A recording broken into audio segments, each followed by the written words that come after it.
Coming up this week on the Afro Journal. There's this meme of like Africans movies of like, oh, gunshot, grr, grr. You know what I mean? Yeah. Those kind of trash ass seed in the blood. You know. Yeah, bro, and you see Spider-Man in movies that you shouldn't be seeing Spider-Man in. Yeah.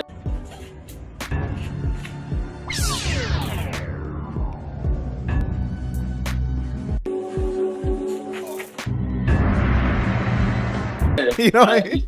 True. First of all, it's financial. Business is expensive. Yeah. That's just plain and simple. It's just money. And I think this society is more like expressive. Like you have creative freedom. Like look at how many times they've made films about wars.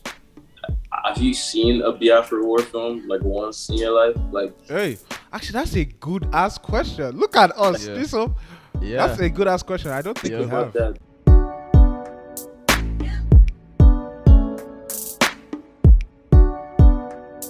Ladies and gentlemen, welcome back to the Afro Journal podcast, where we aim to bridge the gap between the African diaspora and the continent through open dialogue, shared experiences, and good vibes. And today we have another Banga. It's your boy Chef Pirero, aka Extra Luggage. You know the vibes. Peter Ikechike and Chibuzo Aliogo Jr.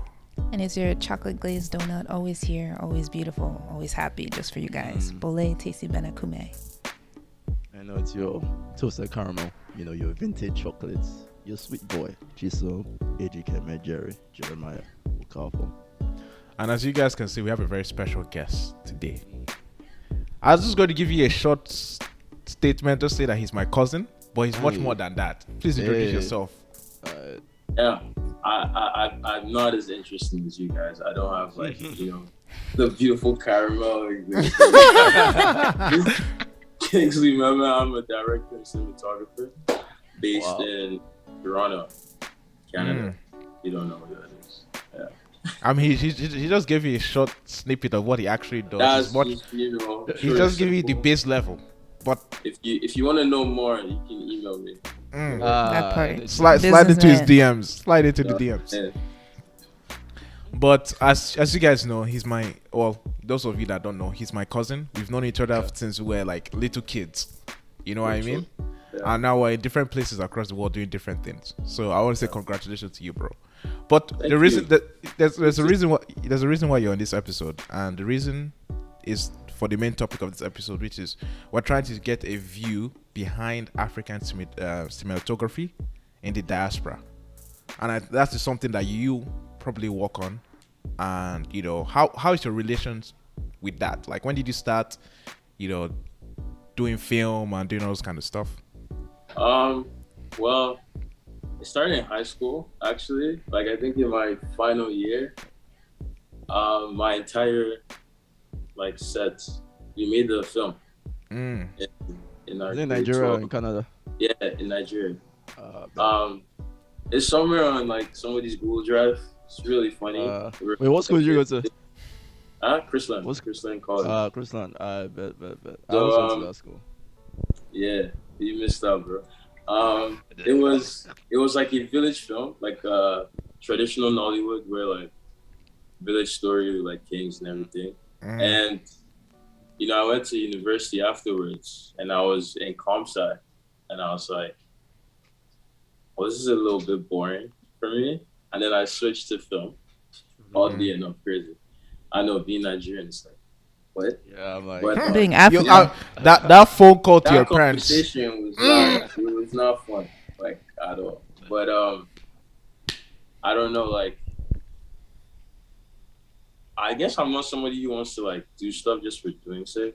Like, I actually want to enjoy what I'm doing in my life. You know what I'm saying? Like, even if it's work, like, it doesn't have to be something that you don't want to do. Like, I mean, I assume in all your fields, there's some sort of satisfaction that you get from achieving your goals in your particular fields. Well, I get that when I make stuff. So that's why I switched. And, with university brought on like film theory and like an academic background on what cinema is, because, this is something that has been in the world for like 100 years. It's not, you don't just record on your phone,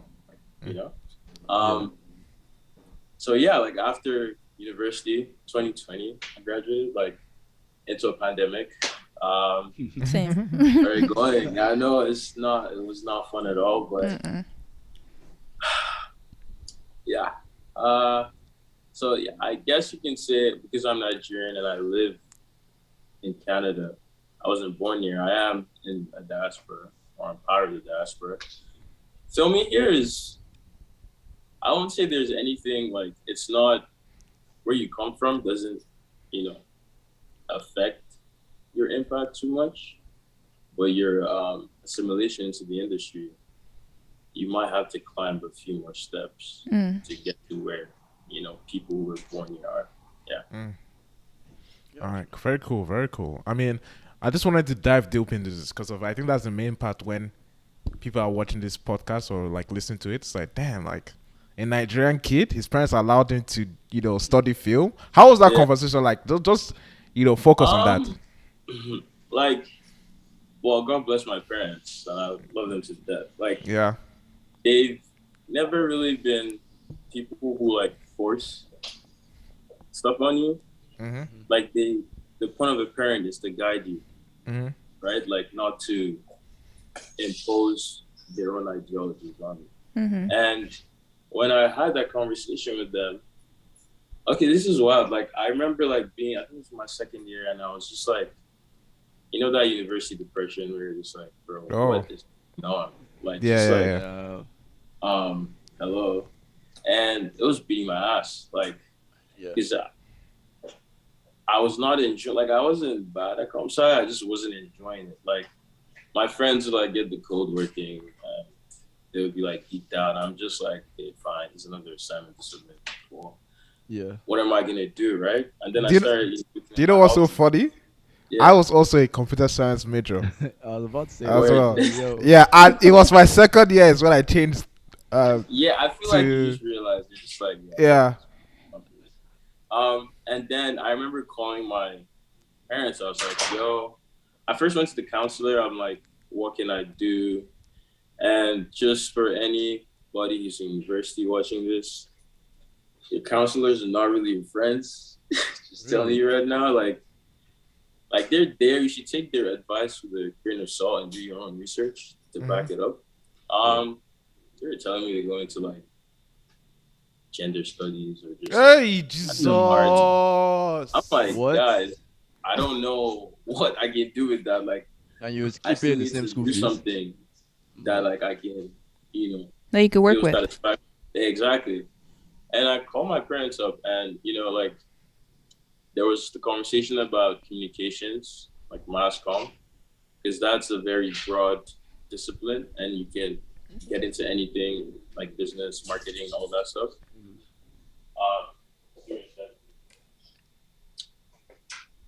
So I got into communications, but I felt like it was too big. It was very corporate, so I paired it with film, and so I had a double major in film and communications. And they were like. At first, they were a bit confused, like, what is wrong with this guy? Like, has he gone abroad? I just lost. Lost all sense. And then they brought me back that summer, actually. And then I interned at Supersport, the head office in Lagos, for like the whole summer. And, that's where I really like fell in love with this. Like, that was like, okay, I want to do sports media. Like that was it. I was like, this is what I want to do. And I came back. I just knew I needed to learn all the stuff in the West and bring it back home. So yeah, they were supportive. I mean, they still have their like moments where they're like, dude, you know what I'm saying? Because it's like, it's so foreign. Like, it's still foreign to them. It's like there's engineering, medicine, law, business. That's it. Like like those are the pillars of success. And to be fair, like I don't doubt him. From my perspective, I just have to work 2 times harder to prove that this is a viable option. Yeah, it's a viable option. Yeah, that's basically it. Well, shout out to your parents. I know them personally. And they are cool people. Shout out to them, man. You said you entered that Super Sports. Yeah. What was that like? Because That's mad. Cause I remember growing up watching Super Sports. I never actually imagined like I someone know. interning there. Like this is not a normal thing. Can What you the can you heck? explain what it is for those that don't know? Because I don't know what that Okay, so is. Super Sport is it's Sorry, I didn't grow up in Nigeria. It's not Nigerian. It's a continental sports broadcasting company. So like ESPN in the States or TSN in Canada. It's South African owned, but they have like I want to say different headquarters. Different, I guess, major markets, and Nigeria is like the biggest market. So there's one there. I think the parent company is MultiChoice. So I was at Super Sport for a few weeks, and then I will intern at African Magic. So I was they're in the same African Magic. African Magic. I know that one. I know that one. So yeah, I would just swap in between because like film was really what I wanted to do, but my in was through Super Sport. So like, and I love football. So like it was like, okay, I'm enjoying. Which team do you support again? Manchester United, you know. Ew. Oh my God. Ew. Don't play with us. I mean, you guys are playing with yourselves this season. I'll tell you that much. Oh my gosh. Yeah. Yeah. So it was good to see behind the scenes like how sports is broadcasted to the world. Not really like the Premier League or anything. I think that is filmed in they just have broadcast rights from England. But the halftime show, post-match show, all of that is filmed locally per region. So you have different hosts for each market. Yeah. And I just got to meet them, see, what behind the scenes is. And funny enough, like a lot of the workers there are like legacy workers. So they've worked in like NTA in like before, like when NTA was still like the thing. And they just transitioned into like Super Sport because that's like the major employer there. African Magic is totally different because it's scripted. So like most times there's like prep. This is traditional film now. Like it's prep, everything's in the sound stage. So there's more like, I guess leeway to like mess up and just redo. And, it's actors versus presenters. Actors are a lot more like, I don't want to like shit on anybody, but like they have like an ego with them. They have big heads. They feel like they're celebrity. Yeah, basically like, and it was tinsel. So it's like, this is like the longest running tinsel melodrama. Bro, that was like one of the biggest, should I say like, I don't know, call it like drama TV shows in Nigeria for the longest time. Like, serious. Like to see all of them, and we'll all have lunch together in like a mess hall. Like everybody who works at like MultiChoice. I was this was like honestly at this point people will probably be so confused. But did you meet Chooks on tinsel? Yo, I'm not gonna you. No idea what they. I don't watch the show. You know what? That show was fucking funny, bro. I don't watch the show. Like really, you're just there hanging out with the actors, but you don't know what they're doing. Yeah, I was like a PA, so the hierarchy of film is production assistant is like the lowest level. You're basically just like I feel you. And I was just like moving stuff and staying out of the way, cause I'm an intern. Yeah. If you intern in like a corporate, setting, you're the guy who's getting shit on, bro. So, yeah, for sure. It's the same thing. Yeah. That's I'm sure that internship experience definitely opened your eyes. So like when you moved back to Canada and you graduated and you're like, okay, damn, we're in a pandemic and stuff like that. So how did you hustle your way to like make money and stuff like that? Because I know that you did a little bit of freelancing. Could you tell us about your experience about that?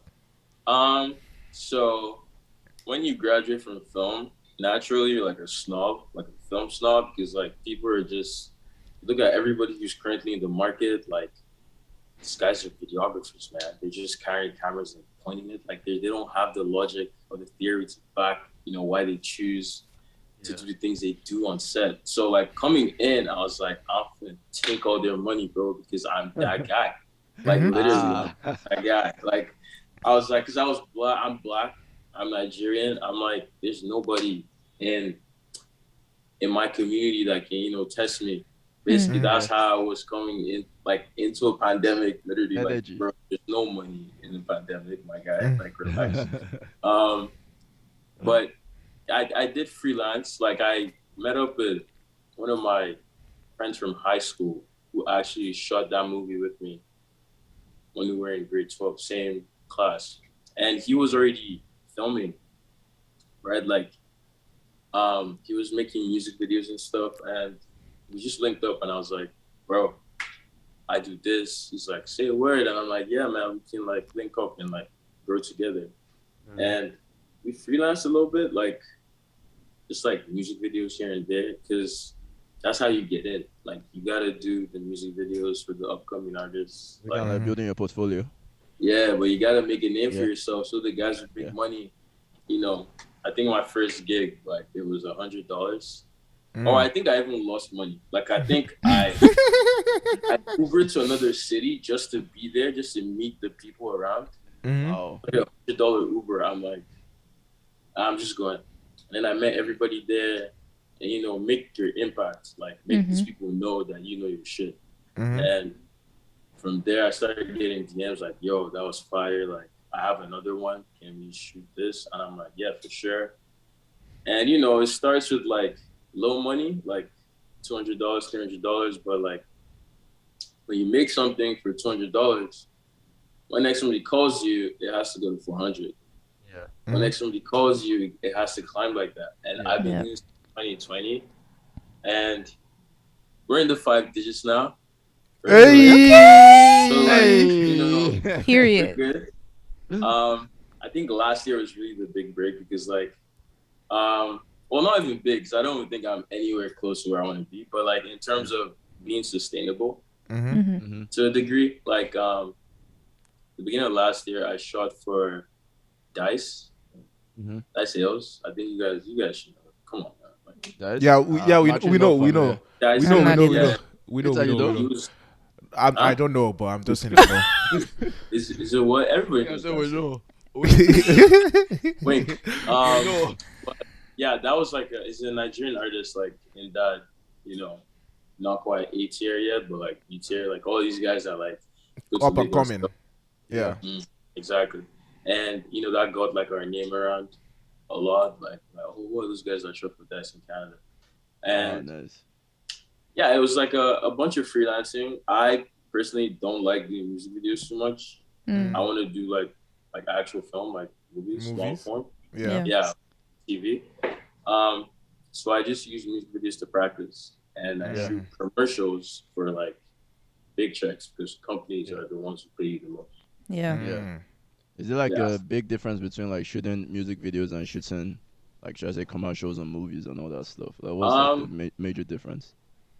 Yeah, so like with music videos, you kind of have like creative freedom to do whatever you want. Like the artist, the label is going to trust you. Okay. Mostly.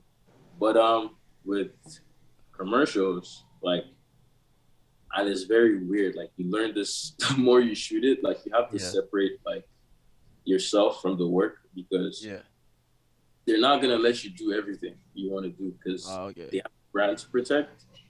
So even if you're like, oh my god, this is the most creative thing I want to do, like, they're gonna be like, yeah, no, nah, bro. Like, this thing has to be a return on investment.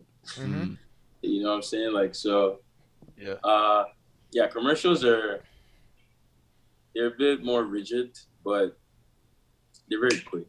Like, they're easy usually. You have to be a lot more prepared going into a commercial, which helps you on shoot days. So yeah, it's like your parents telling you what to do, basically.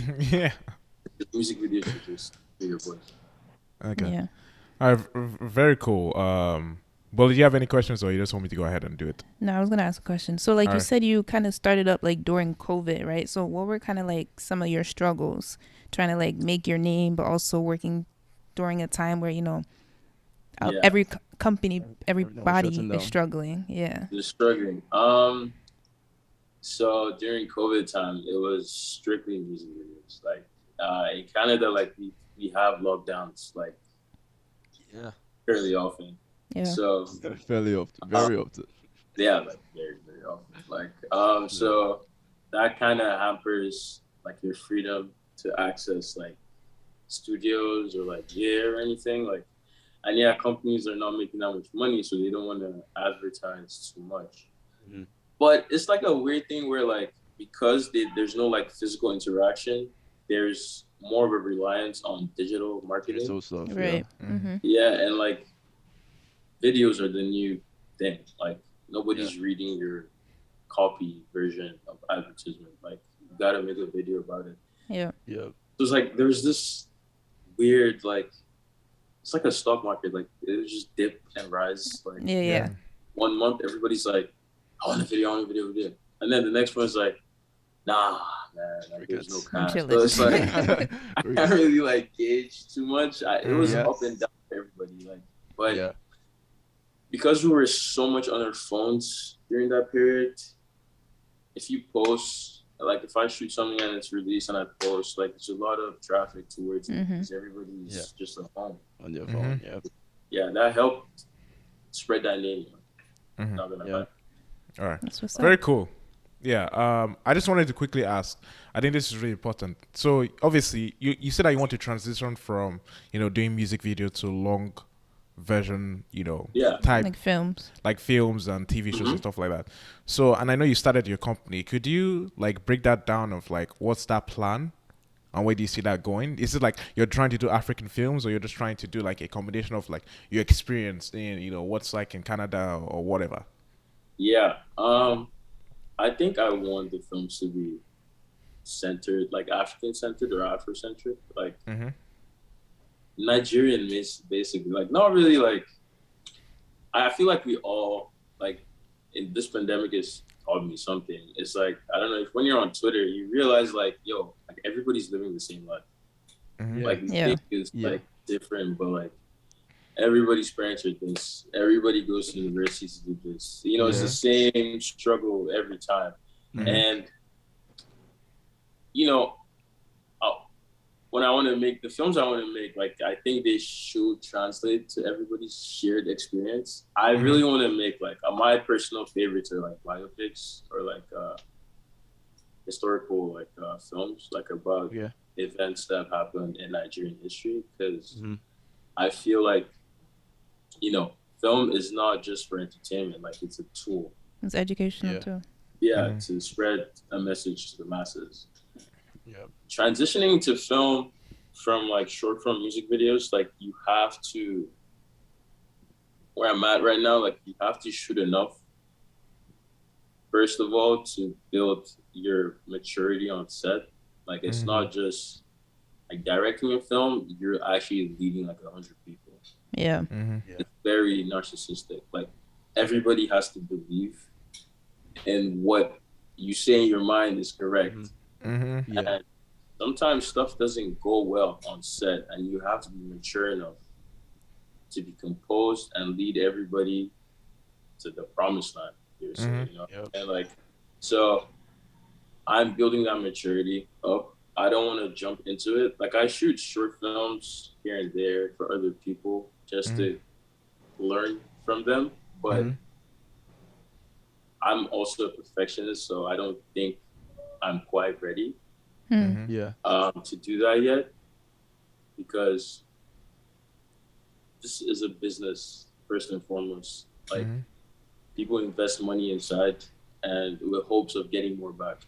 That's why there's Super Bowl ads, and when you're scrolling you see a Batman ad, you're like, I don't even care about Batman, but like it's there because somebody wants to imprint in your brain, go see this film on March 4th.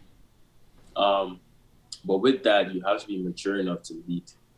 Like you can't talk all this talk like, yo, I'm this, I'm that, but when push comes to shove, like you're like shriveling. I've seen people in this industry like cripple when things don't go their way on set, because it will never, like what's in your head is a fantasy of like perfectionism, and in reality it's like you might get 85%, paint that picture 85% correct of what you wanted, and you have to be able to live with that and not like be like heartbroken when everything isn't going right. So that's so real. Yeah, that's why like most of the directors you see here have like gray hair.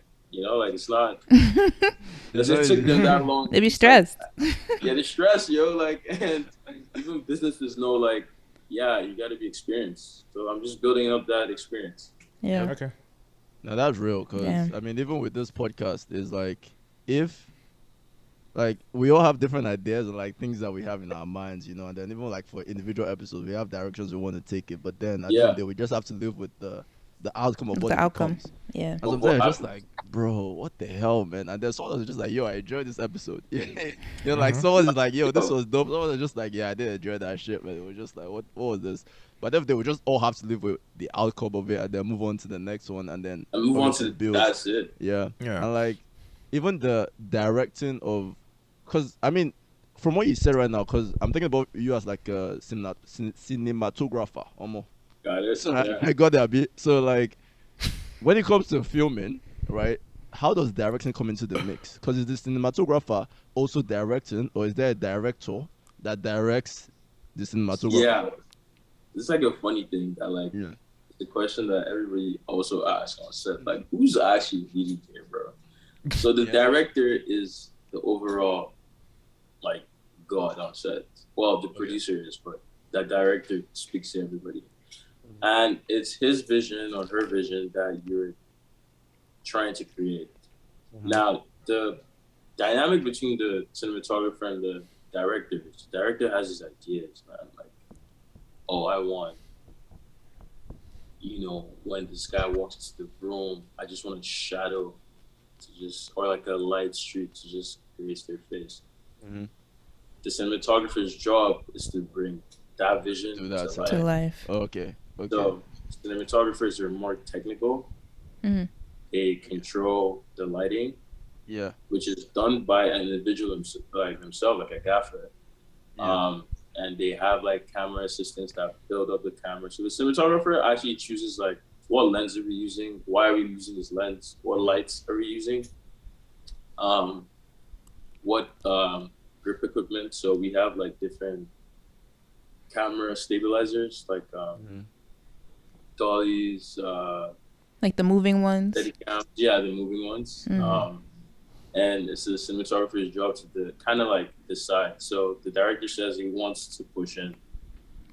The cinematographer is going to decide, okay, we can push in 5 different ways with 5 different equipment, but what is best to push in? What's the best one to do it? Gotcha. You know? Okay. So it's just a... So the cinematographer... Yeah, continue, sorry. Yeah, the director talks to the actors. The cinematographer never... Okay. Just filming. Gotcha. Yeah. Okay. So the way I reason is kind of like, because I'm in the construction industry, it's more like the architect and the general contractor that actually builds the house. So the architect is the one that designs the house, and it's like, okay, I want 3 chandeliers standing on a toothpick. Exactly. and then the general contractor is just like, how the hell am I meant to make this happen? Literally, it's like just figure out how to do it, This is what you want, bro. It's like, just get it done. Yeah, exactly. Okay. I see.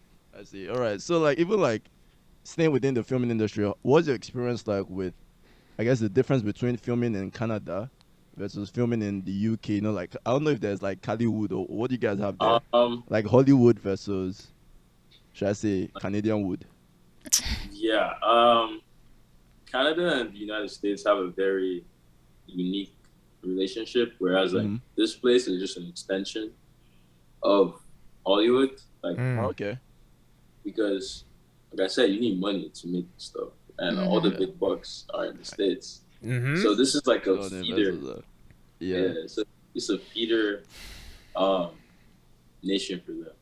So they shoot all your stuff here, like Suits, Riverdale, everything. Like they shoot all your American. Less laws, less barriers, cheaper to film there. Anything that looks like New York is probably shot in Toronto. That's crazy. Really? Just because like it's cheaper to work here. Yeah. Like your dollar's a lot higher than ours. Like it's not as busy as trying to shoot in New York. True. Like So a lot of people who work here will work on Hollywood films, but just in Canada, basically. All right. So we hire contractors. Wait, so have you ever worked on? Sorry, Peter. Have you ever worked on like a Hollywood film, or have you just like remained?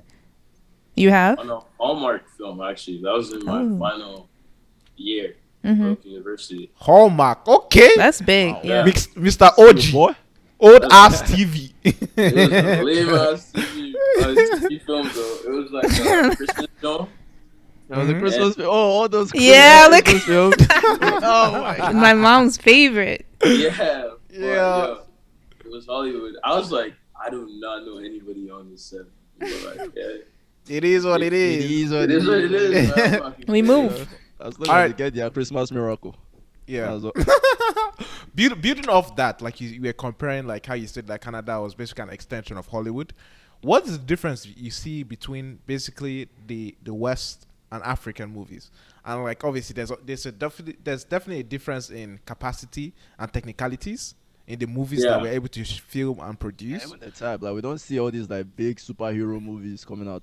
Could you explain the differences and the struggles that we're lagging behind in, let's say, African films? Because you know there's this meme of like Africans movies of like, oh, gunshot, you know what I mean? Those kind of trash ass seed in the blood, you know.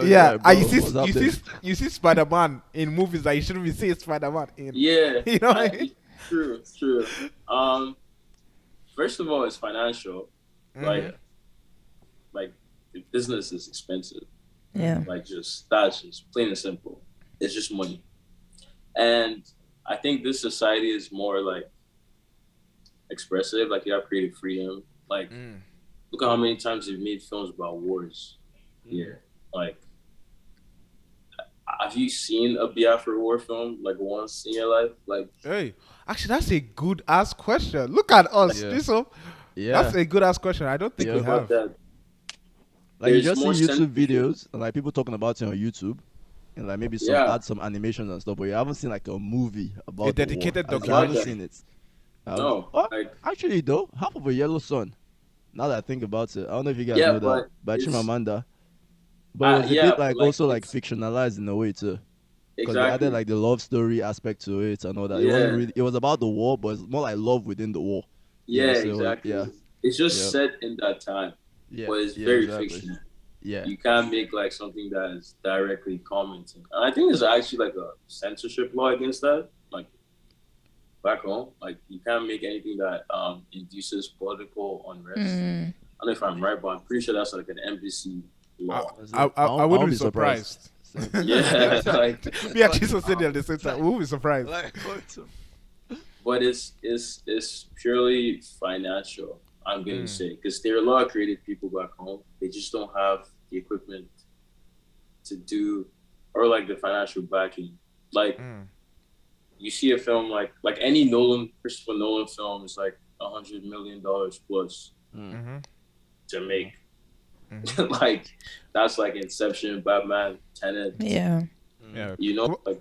But can I ask this question? Don't you see that there's like some sort of a growth since the introduction of places like Netflix, Disney Plus, Hulu? They're trying to tap into the African market, because I know Nollywood is definitely growing because of those of internet space that has been introduced into the market. Well, globalization is helping, bridge that gap between all societies, and it has been forever. Also, like equipment is just getting cheaper. Like. Things like your phones can shoot in RAW now. Yeah. Like 4K RAW. That was like a $50,000 like piece of technology just like 10 years ago. Yep. I was watching this documentary yesterday, like on Nollywood like filming, and they were using like camcorders. Like that's how they were making their films just 5 years ago. That's what like people use here for like TikTok. Like vlogging. Gimmicks. Yeah, you know what I'm saying? Like, it's definitely like that transfer of like equipment and technology. That's a thing. Plus, like, I don't know, like we don't love our own stuff. Yeah. Like, I don't know if it's like a black thing or it's like African thing. We just don't love our own stuff. I wouldn't say that. I would agree with you that we don't love our own stuff in terms of movies and African shows, because of when you're competing on a world scale, it's very difficult to, compete with $100 million movie than, something that's like different. But let's talk about this. We love our music. You can't lie about that. Do we though, or is it like just the cultural, the culture around it? Like it's not just like the music doesn't, like it's vibes. Don't get me wrong, but like I think it's the overall culture around why I'm like that makes our music pop. To be fair, like Wizkid FC versus Davido's fans, like Plus we grew up on that stuff, right? Like you gotta dance. You know what I'm saying? Like what are you gonna do? You can't like just throw it up to like 50 Cent all the time. Yeah. Yeah. But like film is also like very like I don't know. Like I feel it's like a cultural thing. Like in pop culture, like it's like okay, like there are people who used to. I don't know if you guys remember in high school, they're like, oh, I don't listen to Nigerian music. I don't listen to music from. Actually, same. I used to say that myself. And the reason, Really? I mean, the reason why is not because it was just more like I felt like none of it made sense. Because to me, I was just like, what this guy is saying? It's like I said that before. When they say shit like this night, you're looking nice. I like food and you're looking rice. I'm like, bro, what are you saying? What are you saying? But Really? then, obviously that would be being like overly critical and all that, like overthinking it. And also Not really though. But at the same time, though, it wasn't like I was listening to American rap, to be honest. Like it was just, like I grew up on like church music, Akachawa, like all that kind of stuff. Fair, but sure. I know people who like actually just say that as like, oh no, I don't listen to that. I only listen to like Beyonce. Or, wow. I won't lie to you. I've never experienced that. Same. Personally speaking. Oh. I thought that everyone loved that music because of the people that around me loved Nigerian music. We played Whiskey, Banky W, MI. We used to sing all that shit. I think the love for Nigerian music like has always been there, but then the love outside has been growing, right? And when the love, when something happens, I see what you're saying. I see what you're saying. The people that were hiding before now be like, oh, since Americans like it now, maybe we can like it. So like actually, way. That's actually very true. That's actually very true because in the UK, people used to say that they were Jamaican instead of being Nigerian. That was actually a thing because they were so embarrassed to be known as African and stuff like that. Yeah. So I can see the struggles of how that translates into both music and movies and cinematography and stuff like that. Yeah. So like it's just we gotta learn how to love our own stuff. Basically. Like honestly though, with Nollywood, what I've noticed is I think other countries, not necessarily other countries, but other countries really appreciate Nollywood. Yeah, other African countries. Other African countries or even like Caribbeans like Haiti, Jamaica, they'll be telling me movies that I've not even seen myself. I'm just like, bro, like I don't know this movie. I'm sorry. Tell me Nollywood movies and things like that. I've seen that they appreciate it, but it's all those like. But I think it's like all those movies from like back in the days, those, like village setting. I mean, but like African Magic was African Magic. To me, African Magic was good. Yeah. And then they now tried to Americanize in a way. And to me, they lost their touch a little bit, but now they're kind of coming back with more like the modern Nigerian African touch, like which I think is good. And they're coming back with that banger. But I think we Nollywood hit a dip over the last maybe like 5 or so years, but we're coming back again. I will also say this. Maybe like 10. I will also say this. I feel that since we are kind of disconnected from the continent, like there's no African Magic I can, put on my TV. I don't even watch TV. You know what I mean? So there's this disconnect between me and the films that are being produced in Nollywood, if that makes sense. Like I'm not going to, and the environment I'm in, I'm usually the only Nigerian and stuff like that. The Nigerians I talk to are usually online, and there's hardly ever a time that we talk about films. Oh, have you watched that new Nigerian movie? The only Nigerian movie I've watched in the past 2 years was a collaboration with Bollywood. You know what I mean? Was it called Jollof Tiki Masala or something like that? I'm crying. Wow. That's crazy. Cancelled, my guy. I don't know what it's called. But there was this movie that was a collaboration, and it was on Netflix. I was okay. It wasn't bad. Yeah. I was watching it because of one of my brown friends was like, "Yo, there's a collaboration." Cancelled, bro. One of your Bollywood friends. I said brown. He tried. I said Yo. brown. I said brown, not Bollywood. I never said Bollywood. Really? But one of my brown friends said that, yo, there's this collaboration between Nollywood and Bollywood that you should go watch it. I was like, I'll watch it because it was like this romance movie. I was like, it's okay. It wasn't bad, but it wasn't like amazing. But that was probably the only film I watched. But I think that's just your disconnect, though, right? Because I'm around a lot of Nigerians, and then we talk about like film shows, like things that are happening in the Nigerian culture. Obviously, like things like Big Brother. When people from Big Brother go to act movies, I haven't watched Big Brother at all. Transfer into the. I don't watch Big Brother personally, but people talk about all these things. If you're around the community, you hear it around you. If you're in the spaces on Instagram, Twitter, like people talk about all these things. But I think, like things like even like when you see comedians and musicians trying to enter into the movie game as well, and that brings more conversation around all these things. Like Falls the Body Guy trying to be an actor, like Basketball being in a movie, like all these things. Like the conversation just increases from there, and I think that now brings like a different side to how we see our movies. And then like you now see YouTube TV shows around Nigeria. Like Peter, you were talking the other day about like seeing a dating show about Nigeria dating in Lagos. Yeah. To me, that's kind of, like, I don't know if it's a new idea, but it's something that, like, if you see the production quality, I'm just like, this is actually nice. Like that. Yeah. Like, they show with that production quality is like, wow. Like, these are new things that are coming up that has been very normal in America, let me say, like in the West for so long. Yeah. So I think we are growing, and we're definitely going to keep improving. But I think, like Kingsley said, man, you can't compete with if you have $100 million budget versus 20 naira. You can't compete. I will say this though, there are lots of classic movies that have been done with small budgets. But obviously, that one is more like the this is relative. The type of storyline, right? So yeah. If you're doing like village setting, all these things, like a young 3-year-old might not necessarily be like, oh my god, but the young 3-year-old will be like Spider-Man, swat. You know what I'm saying? Like, that's the kind of shit that he'll be saying. Yeah. Obviously, the market for is different. Large is different basically. Yeah. I think this actually goes back to like one of the theories about film. So like, there's like spectacle over substance, right? Like if you treat film as purely entertainment, right? That's like just appreciating like the spectacle, like the special effects and everything, or like how good it looks, the explosion. Fast and Furious, basically. Yeah, stuff like that. Like it's when you're younger, definitely that's what you appreciate more because it's what can wow you, right? And that's why you see younger audiences like just want to see Spider-Man or like superhero films because like there's a lot of that stuff there. But as you get older, like I mean, personally, that stuff can't just move you the same way it was moving you back then. For sure. Yep. Life experiences, like, and now the story, like what you're watching, has to actually impact you because your time is valuable, right?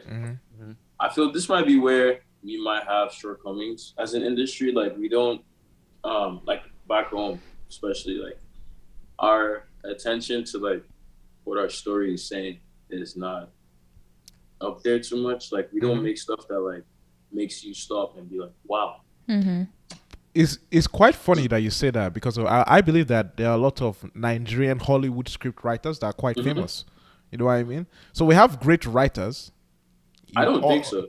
You don't think we have great writers? I think we have great writers. I personally think so. Like I don't think they are in the right positions. Basically, that's why I feel like, or their mindset is not focused on Nollywood films, if that makes sense. Because if you look at the diaspora, there are a lot of cool Nigerian Nigerian American writers basically that are doing great things in the industry. Yeah. So I would say that. So I would agree with you that probably the writing quality isn't good enough, but I'll say that it's probably because of there's a disconnect between the diaspora and the continent in terms of bridging that gap. You understand what I'm trying to say? I also think it depends on the kind of, I guess, story or message you're trying to focus on, right? Because if you look at it, like a lot of old Nollywood was very, should I say, like religiously inclined / moralistic / or like the poor girl that is dating the poor woman that decides to marry, or the rich woman that decides to marry the poor guy. The mother-in-law doesn't like it. Then they go through their struggles, and at the end of the day, we see that love will prevail because of your good character. All these kind of things. Like to me, those are things that used to make me stop and think. Kind of shaped the way I viewed like things like okay, like chasing the money, valuing people, things like that. But obviously, I guess it could if you overdo that, it can get cliche, right? Like we can also now like elevate like different types of storylines and things like that. I think we can do it more. But I think the moralistic side that makes you stop and think about how you view life has low-key always been there. I also think that challenging the status quo in Nigeria is very looked down upon, if that makes sense. Sorry. It is extremely looked down upon. We can see it from even our own parents. If you say what, they're like, "What are you talking about, fam? I didn't bring you to this court." Yeah, there's always a strict way to, do things in Africa because of we have that strong, elderly, patriotic culture and stuff like that. So I think it's just time for basically the old generation to die out. And like people to just be our future leaders being able to be having those spaces for us to express ourselves freely. Yeah, you understand? I mean, we're getting there. I just don't like the fact that like 80% of our films are about rich people. Like it's just very about rich people. Yeah, like it's just about like rich people. Like okay, I was looking at like the top 10 films in our box office, and they're just like, literally about like wealth, like rich family and the drama that's happening within. That's not real. Like, the reason why I think that is though, it also ties into like the cultural hype that's happened in the West over the last 4-5 years. It's kind of like it's now cool to know Afro beats. It's cool to wear Ankara. It's cool to do all these things.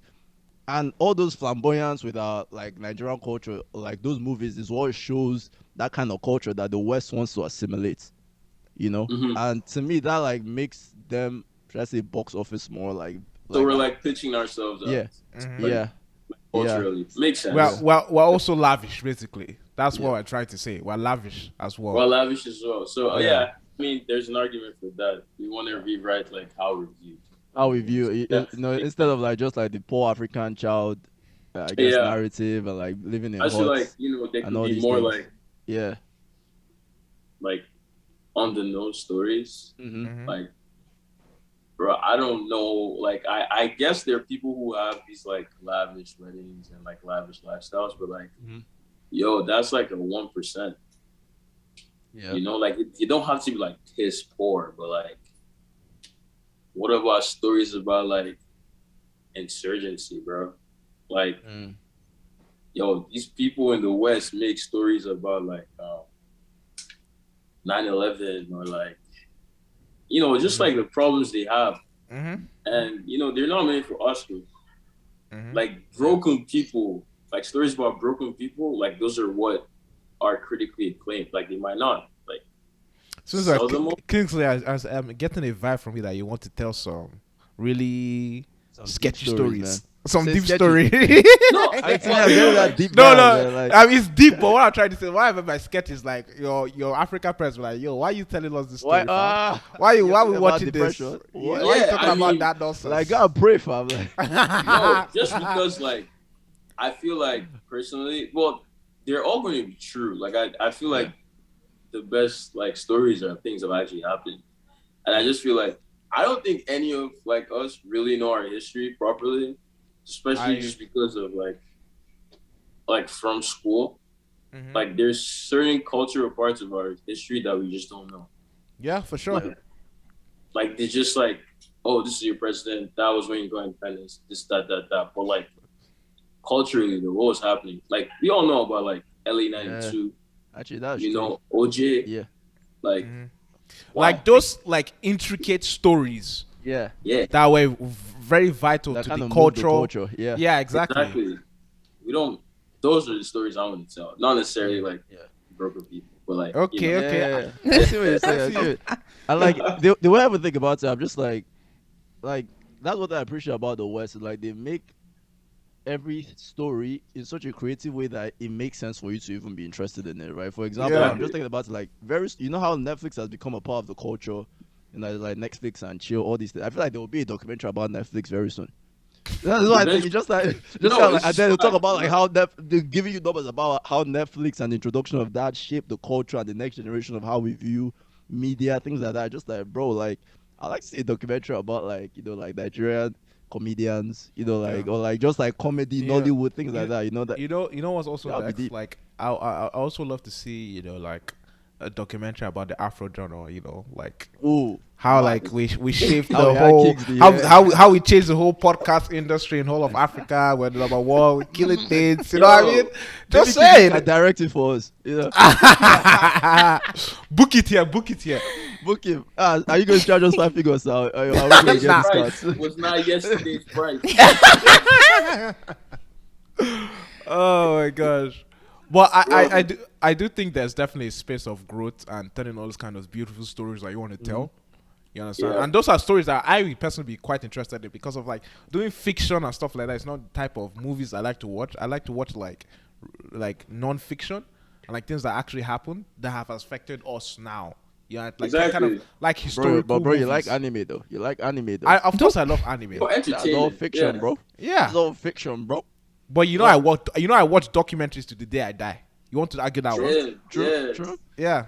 But I So- guess it's about because there's room for everything, right? Like everyone doesn't like everything, but I do Yeah. think that telling our stories is a very like we need to, like even the Afro Journal, like me, Peter, and Bole were talking about like where we see this going, and obviously this is not like public information, but like from podcasting, I feel like there's so much more we can do, so many stories we can tell, so many people we can talk to. Like now, talking to Kingsley, getting insights about what he thinks about an industry that he's actively involved in. That we were obviously not involved in. Me, I'm more in the construction. Bole is more manufacturing. Peter, civil engineering. It's kind of like we're in different Structural lives. engineering. Structural engineering. He's like, get it right. Get it right. But it's kind of like we get to see ourselves in different lights and like get into people's different stories. And I think like even from this, like from just podcasting alone, we can grow into so many different things. Yeah. And then obviously like being able to network with people like you and like collaborate and like It's we a can marathon, now own our narrative, and that way we can tell the stories Yeah. that we actually want to tell. And then being in tell the diaspora, documentary by yourself. man, even though I don't know who watched that documentary. Yeah. I wonder who act me out. Like This Michael is B. the most Jordan would be my actor. narcissistic conversation I've had.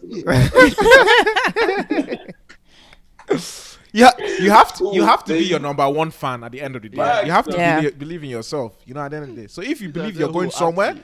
you have to tell yourself, I'm going to that place.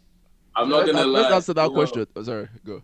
When I was in school and I was reading and studying all these like people who've made this impact in film, I'm like, bro, man, these guys gotta teach me like about me one day. Like, oh, he changed African cinema for this, because like the way they brush over that part of like film theory, Yeah. like African cinema. First of all, they're all francophone people. Like all the people they talk about, they're all from like Senegal or like Cameroon. Not a single Nigerian person. Cameroon, Bole, shout out to your people. You guys are sure stepping up. There is francophone energy, man. But I was like, one day, man, these guys are gonna. Some guy in like 2048 in his lecture for film theory is gonna learn about Kingsley's film about da da da da da da. Amen. Amen. Amen. You know what I'm saying? Yeah. Yeah, Honestly. yeah. You gotta manifest it. So you're right. Yeah. Facts. But I'm actually curious that question that Peter asked, like that, who would act you if you were in the film? Me. Yeah, like No, like, yeah, I same. want everyone to The answer. fuck Like, me. you would act yourself, but like, let's just say you could pick someone though, like apart from you, obviously. Like you pick someone to act you, me. Bro. and the person can Michael be older than you. Jordan. Does Michael B. Well, Jordan? It's No, probably I said like, Michael right B. now, Jordan already. Yeah, I sure. include Michael B. Jordan. Start hating on the nigga, bro. Hey. Ew. Bole, who would act you? Normani. Oh! I can see it. I can see that. The energy Yo. is the same. Oh my gosh, my girl already said Lavani. Okay. Bro, get on my level. Oh, okay. Stop playing with her. This on you. Hell, me? What about you? Yeah, I don't even know honestly. You know, I think that- Melvin Gregg, bro. Wait, who's that? Let me Google this guy. What's his name? Idris Alba. Melvin's Gregg. Melvis. So Melvin, Greg. I actually think Michael Blackson would be a good one for this one. Jesus. Peter, you're a bastard. Oh, I can see it. I can def see it. Yeah, I'm not mad at that. I'm not Melvin Greg, yeah.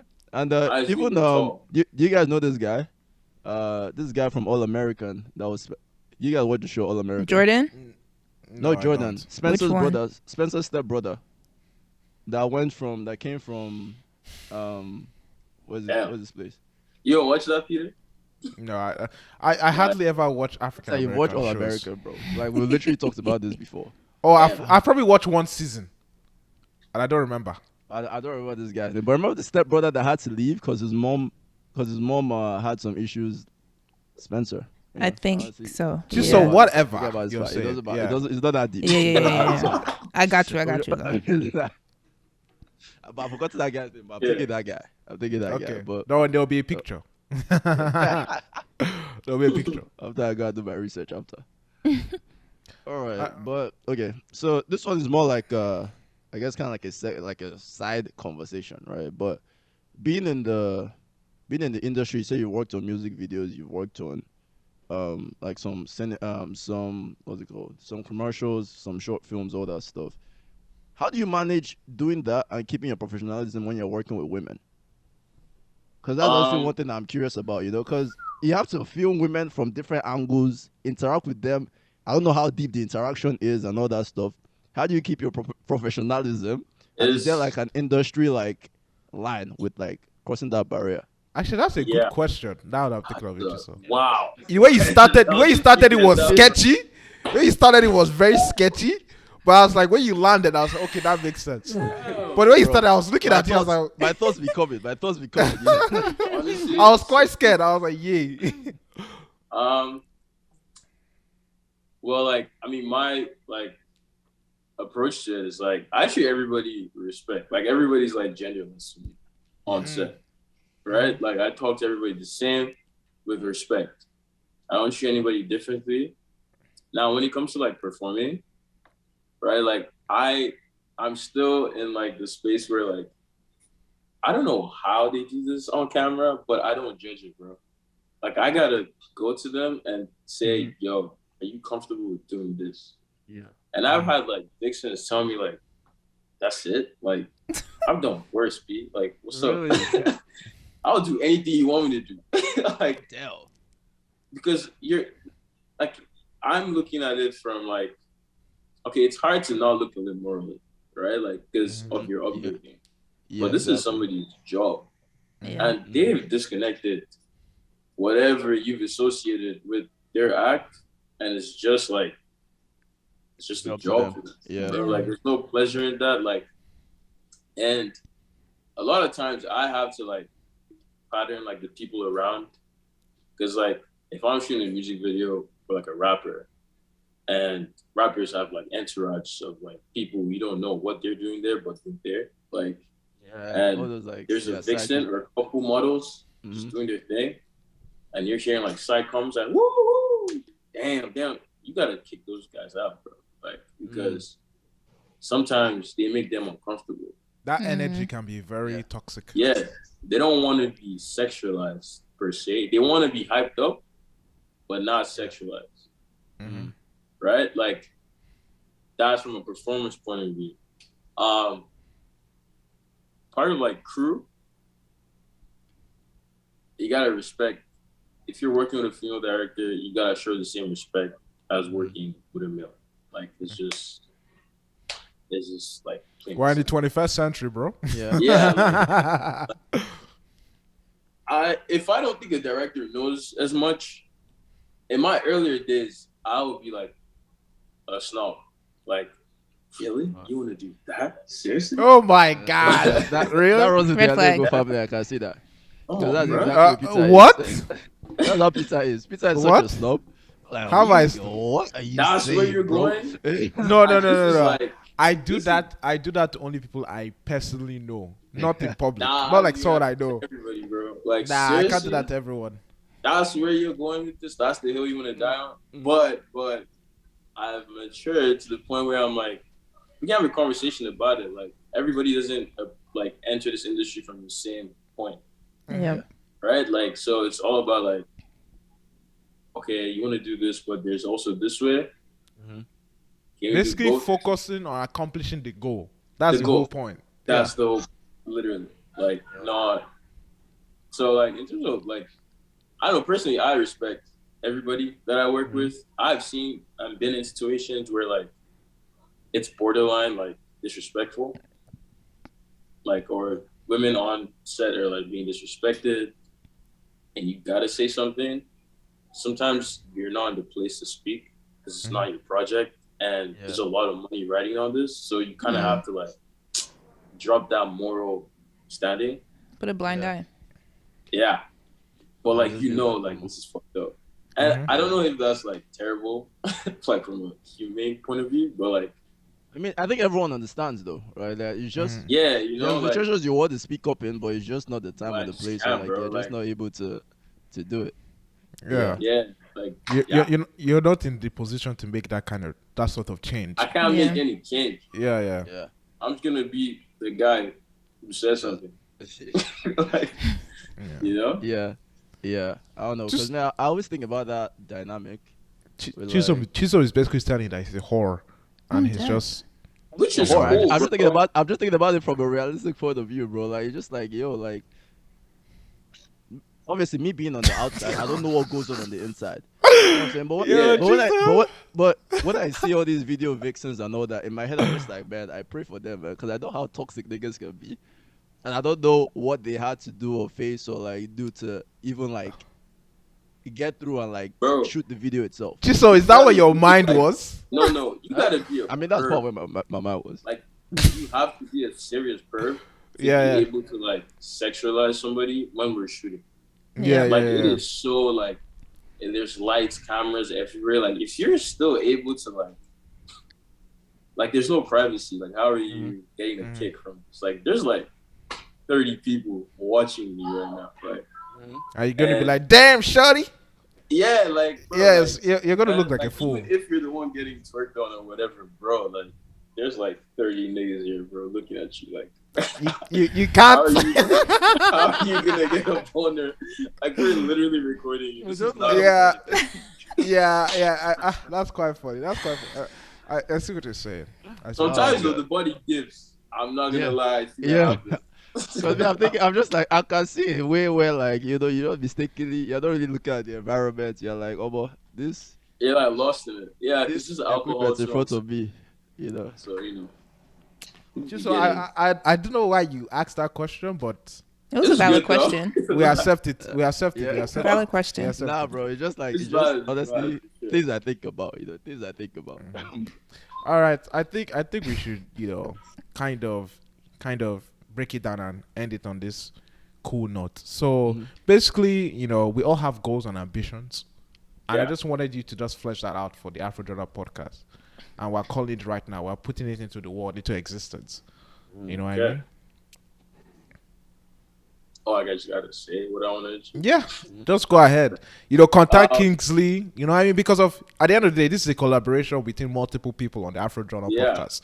You know, and we aim to bridge the gap between the, you know, African diaspora and the continent. So you don't know, someone may be listening to this and they might reach out to you. I think the first person, because you guys are in the same country, Justin UG. Rank me, bro. We gotta work.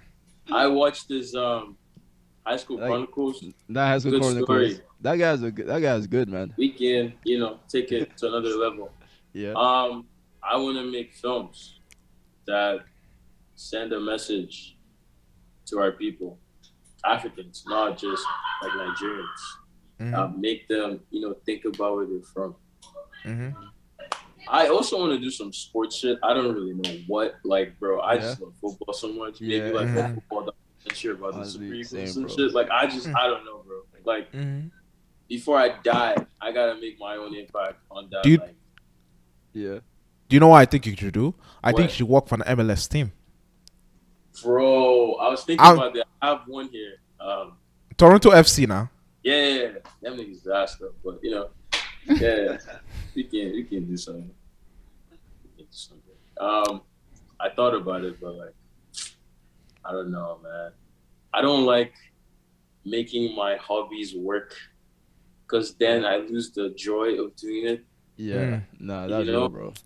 That's real. like, yeah, when it's a creative job, like if it turns to work, you're like, fuck. Yeah. But Yeah, just it's kind of like the balance with Afro now, bro. Like, we enjoy this yo, shit, but then there's sometimes you're just like, yo, Let me yo, quit. you know, sometimes you be editing, you're like, What the fuck is this? it's like 2 a.m. What You're is- just like, God, I have to do this thing so I can beat the deadline for this video. but I'll probably do it for like Yeah. 6 months. Why not? Yeah. You know? Yeah. But yeah, you want to make a movie, you want to do something with sports. And by the living grace of Christ, let's win an Oscar for foreign film. Ooh. Amen. Yes. Please. Calling I it to mean, happen. Wiz To happen. and Burna broke that barrier for the Grammys. I mean, they're Mhm. watching us right now for Wow. film. They are. An Oscar. It's possible. You got it. Koreans have done it. Why not? Shout out to the South Koreans. Yeah. So what's your favorite South Korean show? You watch K-dramas? I don't watch. That shit, bro, like- I don't. Yo, Hey, talking about, I like documentary, I hey, like all these things. Hey, I've been watching anime, Korean dramas, things like that. Stop. It's not Stop. bad, bro. It's Tiso. not bad. It's just who you are. So, can you guys stop? all this hot All right. bro. Can you guys Hard stop? guy. You come here. Can you guys stop? I don't watch K dramas. Okay. What you watch? I don't watch K dramas. I do watch K-pop. Mm. I do watch K-pop. I listen to K-pop. Yeah. I will say that with my chest. I will say that with my chest. I have watched one K TV show. It's called Street Woman Fighters, and it was quite hilarious and funny, and also pretty good. Yeah. Okay, but that's all I've watched in terms of That's my all you Korean watch, content. No shame. All Hold right. up, hold up. I don't share with your Hold game. up. This is so off topic. You like Yeah. Asian women? Asian movies, Asian women. Asian women. Asian women. I don't Yeah. discriminate. Oh That's all I my have to God. say. I don't discriminate. I don't discriminate. That's such Yo! a good question. That's such a good question. Yo. I know you are seeing Peter's real motivations in life. And you're breaking that shit down right now. Go to our previous Nah, episode. nah, Peter's cousin nah. right here Nah, talking nah, about nah. that. Hey, Nah. Let's chill. Let's Peter Don't niggas loves. listen to K-pop for fun, bro. No, there's actually some good K-pop songs. I'm dead ass. There are actually some good K-pop songs. How about this girl? BTS is fire. Blackpink. Blackpink. I don't listen Whatever to it's called. Blackpink. I don't listen to their songs. Peter. I don't listen to their No, songs. no. Here, what? Peter. Go back to Blackpink. episode How do I 52, know about I this? think. No, Exactly. like No, 40 something. I said Lisa from Blackpink is hot. That's all I'm saying. I didn't say I listen to her music. Okay, Good there's a difference no. between saying Madonna who is hot. There's a difference between saying Selena Gomez is hot, but I don't listen to Selena Gomez music. So you think You know she's what? hot? Who? Selena Gomez. Yeah, I think she's hot. Lisa from Blackpink is hot, Yeah. objectively Really? speaking. Yes. I think we're getting an Objective. idea of respect here. Yeah. Can I just say this? Again, Can I just say this? I like different things all across the world. Okay. Yeah. I'm I've just listened saying. to You Huh? didn't see a black woman in any of this. You know. What? Jesus Yeah. Christ! Oh my Yeah. God! I'm feeling, you know what I'm saying? Yo. Where did we get into this K-pop shit? I I, didn't even bring it up. It's your wasn't cousin, what Peter. I wasn't what I brought it up. You digress. I'm giving y'all sound No, bites. do you know where it came from? Do you know where it came from? Do you know where it came from? Because we are talking about shout out to the Koreans. That's where it came from, and it started this fucking trend No, of no, fucking all I'm going saying to is, be I Peter like just want the Asians. Afro Jordan listeners to realize that I wasn't the one that brought it up this time. This was Peter's cousin that's calling Peter out right. Wait, hold on. So that took me like Yo, wait, okay. Peter, I it's said I okay. don't- It's okay. I literally said I don't discriminate. Dude, I don't know why you cool. guys want me to comply. What Nah, else? nah, I- nah. No, own your shit. Wait, Own your we shit. don't You want like what to you comply, like. bro. We just want You like we just what want you to unpack we just want to unpack you, the real you. You guys, I'm on you the guys- Fresh and Fit podcast right now. Hey, what? No. Afro Journal does not condone. No. Does not contain No, Mario no. games and that No. nigga. We don't Okay, condone okay. those niggas out here. Man, Okay, you okay. guys are actually making me out to become a villain on this podcast. Like it's actually bad. Yeah. I've literally said on this podcast, Normani is hot. I just remember right No one's now. denying that. No one's So denying what? that. Oh, I'll keep quiet. Dude, it's okay. I'm It's alright. It's alright. It's alright. Peter, you like what you like. It's fine. Yo, Exactly. You Yeah, guys the are world mad. traveler. What they call you? World. What was it? United So, like- Nations. Yeah, uniting the nations together. It's alright. We respect You that. guys are so bad. my fault. We digress. Oh god. Well, we digress. Anyhow, Shayo, I think this was a dope conversation, and like I personally learned a lot. You know, even that I asked some selfish questions. You know, but I learned a lot personally, and I think I really enjoyed it. Like digging into Kingsley's world. You know, but Kingsley, where can the people find you? You know, if they're trying to reach out to you, trying to hit you, where can they find you? On Instagram, I think. Yeah. Or my website. You got a website? I think Oh, okay. Instagram is better. Yeah, his art will be. You see his art all Yeah. over the whole place. I don't know what my tag is. No, don't. We'll get it. We'll get it. Don't worry. We'll get it. They'll see it. Yeah. They'll see it. Y'all They'll see it. Yeah, hit me up. Yeah. Yeah. Alright, bet. For Oh, business only. That Business only. Professional vibes here, you know? Oh, man, no pleasure. Alright, so guys, you heard it here, guys. Like, Kingsley said that he's going to that Oscar stage. You heard it here first. Oh, you want to say something? You wanna Yeah, say no, I something, have a Kingsley? journal entry. I didn't forget that. Oh, yeah. I like that. So we can get into Yeah. that. Then we can get into that. What's your journal entry for this week? Okay, hold on. Let me go find this real quick. It's a quote. Where are you, my guy? Okay. So it's by, I swear I'm gonna murder his name. His last name only. Right?